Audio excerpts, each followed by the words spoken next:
Once upon a time, in a small town in Nigeria, there lived a young woman named Amara. She was beautiful, not only in her face, but also in her soul. She had the kind of gentle heart that made strangers trust her, and the kind of smile that could soften even the hardest man. Amara came from a respected family. Her father was a wealthy trader, and her mother was a proud woman who valued status above all else. Their compound was one of the biggest in town, and people often looked at their family as an example of success. But Amara was different. She believed in love, not wealth, not titles, not riches, just love. Amara's heart belonged to Emeka, a humble young carpenter. Emeka lived in a small house near the market, and his workshop was nothing but a wooden shed filled with sawdust, wood shavings, and the sweet smell of freshly cut timber. His clothes were simple, his shoes worn, his pockets mostly empty, but his spirit was rich with kindness. He was hardworking, respectful, and his laughter carried a warmth that made Amara feel safe. Every evening, after her chores, Amara would sneak out of her father's compound to sit with Emeka at his workshop. They would talk about dreams, their future, and the kind of life they wanted to build together. One evening, as the orange glow of the setting sun washed over the town, Emeka took Amara's hands in his rough palms and whispered, "Amara, I may not have riches now, but I promise you, this one day, I will build us a home with my own hands. It may not be a mansion, but it will be filled with peace, laughter, and love." Amara smiled, her eyes glistening. "That is all I want," she replied. And in that moment, they felt like the world belonged to them. But life has a way of testing love. Amara's parents soon discovered her relationship with Emeka, and they were furious. Her mother especially was relentless.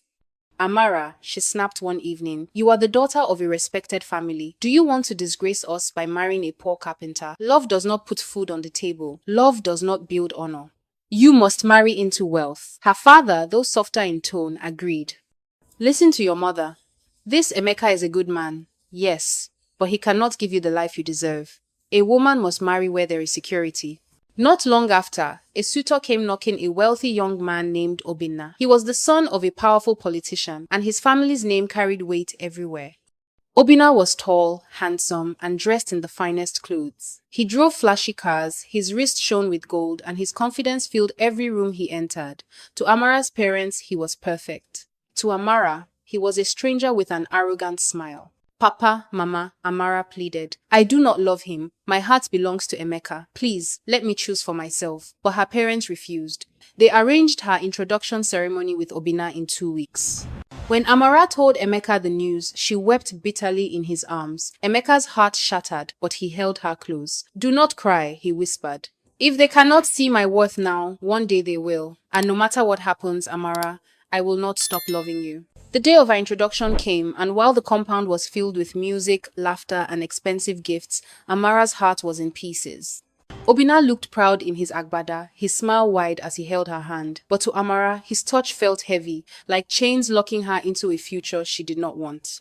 Her married life with Obinna began with gifts and glamour. At first, he showered her with jewelry, clothes, and trips. But soon, his true nature revealed itself. He was controlling and arrogant.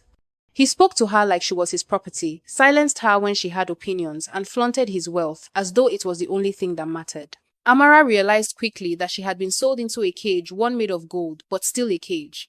Meanwhile, life began to change for Emeka. One day, a wealthy businessman from Lagos visited the town and admired the craftsmanship of a chair Emeka had made. Impressed, he offered Emeka a contract that opened doors beyond his imagination. Slowly, Emeka's business grew. His name spread. He opened bigger workshops, hired workers, and became a respected man in his own right.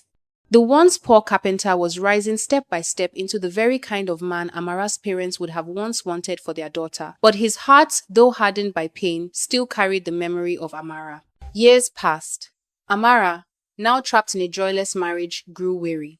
Obinna's arrogance only deepened, and his temper often left her in tears. Many nights she sat by the window of their mansion, staring at the stars, whispering into the night, "If only I had been brave enough to choose love." Then fate struck again. At a community event in the town square, Amara and Obinna walked through the crowd. Obinna was in his element, boasting loudly, shaking hands with politicians and businessmen. Amara walked quietly behind him, her heart distant. And then she heard it, a voice. A familiar, warm, strong voice. She turned. And there he was, Emeka. No longer in ragged clothes, but in an elegant kaftan, surrounded by respect. The people spoke his name in admiration, and his confidence glowed. When their eyes met, time stood still. Amara's heart skipped. Emeka's gaze locked onto hers, and in that silent moment, all the years, all the memories, all the love they once shared came rushing back. Obinna noticed and laughed heartily. He clapped Emeka on the back. Ah, Emeka, the great businessman now. Who would have thought the poor carpenter in the market would rise so high? Life is strange indeed. Emeka smiled politely, but his eyes never left Amara's. She felt her knees weaken, her heart screaming with regret. That night, when they returned home, Obinna boasted about the people he had impressed. But Amara sat in silence, her mind on Emeka. She could not shake the image of him, the reality of what she had lost. Days later, unable to resist, she visited his new workshop. When Emeka saw her, his eyes softened with sadness. "Amara," he said, "why are you here?" Tears filled her eyes. "I had to see you. I wanted to tell you. I regret everything. I should never have left you." Emeka looked at her for a long moment, his face calm. "Life is not a story we can rewrite, Amara," he said. "You made your choice, and I made my peace. I no longer live in the past." His words broke her heart, but she knew he was right. Still, fate gave the story one last twist. Months later, Obinna's empire began to crumble. Corruption scandals surfaced, his wealth dwindled, and his so-called friends abandoned him. In his downfall, he turned his frustration on Amara, treating her even worse. Meanwhile, Emeka's star continued to rise, his name shining brighter than ever. The contrast was painful. Amara was chained to a man who was sinking, while the love she had abandoned had become everything her parents once desired. One night, after Obinna had stormed out in anger, Amara wept bitterly. She finally understood the deepest truth: money could buy a mansion, but it could never buy peace. Wealth could buy gold, but it could never buy love. And no matter how many gifts she had been given, her soul remained empty. Amara lived with that regret for the rest of her life, watching from afar as Emeka built the life they had once dreamed of, together with another woman who truly valued him.